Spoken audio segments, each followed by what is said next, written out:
और बड़ी खबर अयोध्या से, जहां पर नाबालिग से गैंग रेप मामले में पीड़िता से बीजेपी का डेलीगेशन ने मुलाकात किया है, परिवार से मुलाकात की और बीजेपी शीर्ष नेतृत्व को रिपोर्ट सौंपी है। अब आपको दिखाते हैं किस तरीके से वहां पे लोग पहुंचे हैं और क्या कहना लोगों का।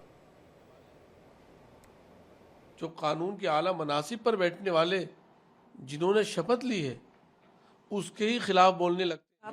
गैंग रेप हो गया, परमानेंट हो गई, अभी डीएनए की जरूरत पड़ेगी समाजवादियों को, अभी टेस्ट की जरूरत पड़ेगी समाजवादियों को। इससे बड़ा क्या सबूत चाहिए?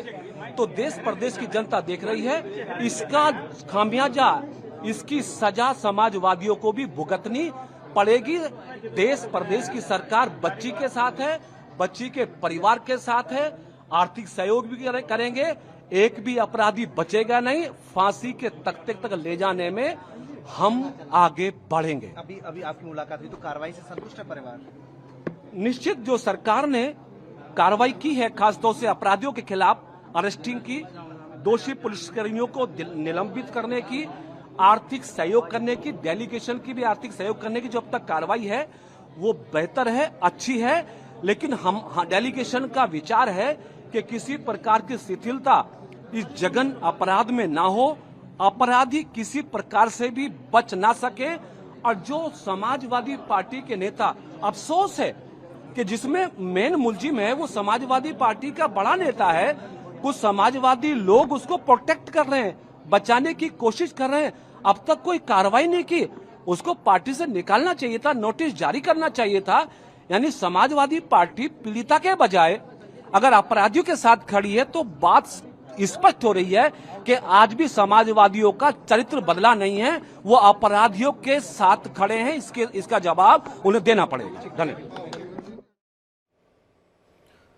तस्वीरें आप देखिए किस तरीके से बीजेपी का डेलीगेशन पहुंचा अयोध्या और पीड़ित परिवार से मुलाकात किया, बच्ची से भी मुलाकात की, उनको आश्वासन दिया कि उनके साथ पूरा न्याय होगा। और इस पूरे मामले में समाजवादी पार्टी पर आरोप लगाया कि समाजवादी पार्टी अपराधियों को बचा रही है। जैसा कि समाजवादी पार्टी का चाल चलित चेहरा था, एक बार फिर से उजागर हुआ है। और यहां पर जब बच्ची के साथ इस तरीके से निर्दयता की गई और उस पर से डीएनए टेस्ट की बात कर रहे हैं वो बालिका, और उसको बचाने के लिए आपने डीएनए की जांच की बात कर दी है। अरे अखिलेश यादव जी, मैं क्या कहूं, आपको कहने के लिए मेरे पास शब्द बहुत हैं, लेकिन मैं आपकी नीयत को और आपकी सोच को और आपके वोट के लालच को पूरे देश में और राज्यसभा के अंदर इस मुद्दों को उठाऊंगा और बेनकाब करूंगा कि ऐसी सोच रखने वालों को जनता किनारे घर में बैठाने का काम करे।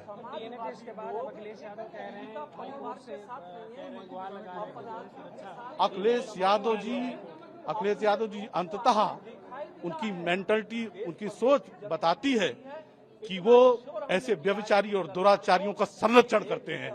अगर डीएनए की बात ना की होती तो आज मैं आपके एनआई। तो बीजेपी के राज्यसभा सांसद को आप सुन रहे थे, उन्होंने कहा कि राज्यसभा में मैं एक्सपोज करूंगा। और जो समाजवादी पार्टी का चेहरा अखिलेश यादव की मंशा यहां पे साफ नजर आई, वो सिर्फ वोट बैंक के चक्कर में इन अपराधियों का साथ दे रहे हैं। और इस पूरे मामले में न सिर्फ अखिलेश यादव बल्कि वहां के सांसद भी अवधेश कुमार भी पल्ला झाड़ते नजर आए। उनकी तस्वीरें भी कुछ इन जो आरोपियों के साथ आई थी उस पर भी उन्होंने इनकार किया था। लेकिन अब इस पर सियासत हो रही है। बीजेपी का डेलीगेशन पहुंचा, इसके पहले एनडीए के जो मंत्री थे संजय निषाद, वो एक दिन पहले पहुंचे थे और उन्होंने पीड़ित परिवार से मुलाकात की थी। अब बीजेपी का डेलीगेशन पहुंचा है और लगातार इस बच्ची को हर संभव मदद की पूरी यहाँ पर कवायद की जा रही है।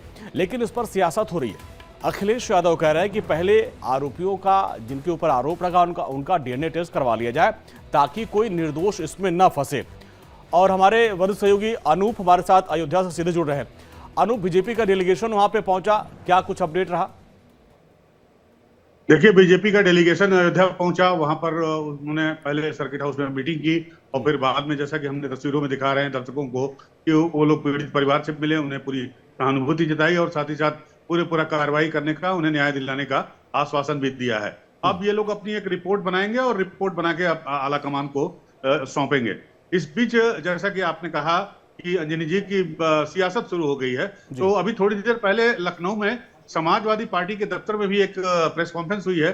तेज प्रताप पांडे पूर्व मंत्री हैं वो, और उस प्रेस कॉन्फ्रेंस में उन्होंने मांग की है कि जो भी दोषी है इस घटना का उसके खिलाफ कड़ी कार्रवाई की जाए। लेकिन साथ ही साथ उन्होंने ये भी कहा कि अगर अपराधी है तो सबको उचित दंड मिलना चाहिए, सबके घर पे बुलडोजर चलना चाहिए। लेकिन बीजेपी सरकार में जो है वो कुछ चुने हुए जातियों और वर्ग विशेष के ऊपर ही बुलडोजर चलाया जा रहा है या उनको अपराधी ठहराया जा रहा है। उनका मकसद साफ साफ था यादव समुदाय के और मुस्लिम समुदाय की ओर। लेकिन ऐसा नहीं है। योगी सरकार में जो है जो भी अगर कोई अपराध करता है या खासकर महिला के साथ अपराध करता है तो तो अनूप, इसका मतलब जो अभी बीजेपी का डेलीगेशन वहां पे गया था और साफ साफ आरोप लगा रहा है कि सिर्फ एक जो वर्ग विशेष का वोट पाने के लिए वो उनको बचा रहे हैं, और वो प्रेस कॉन्फ्रेंस में साफ हो गई वो बात।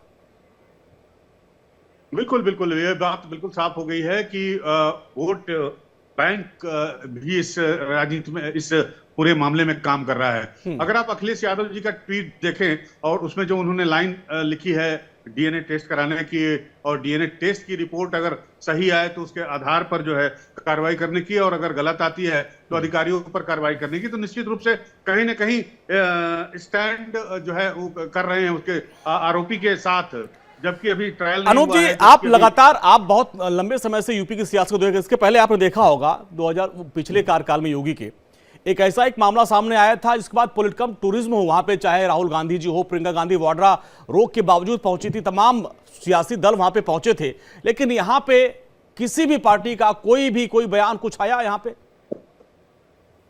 देखिए, बयान अभी तक कोई डेलीगेशन नहीं गया है, और सिवाय भारतीय जनता पार्टी के डेलीगेशन को छोड़कर, लेकिन बयान आया है, मायावती का बयान आया है अभी।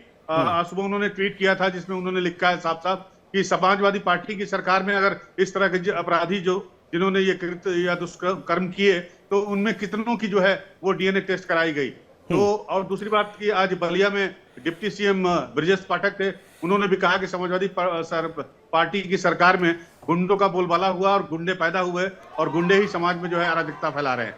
तो ये रिएक्शंस आ रहे हैं। स्वयं प्रसाद मौर्य का भी रिएक्शन अभी थोड़ी देर पहले आया है, और उसमें उन्होंने कहा है कि इस मामले में जो भी दोषी है, जो भी गिल्टी है, उसको सख्त से सख्त सजा मिलनी चाहिए।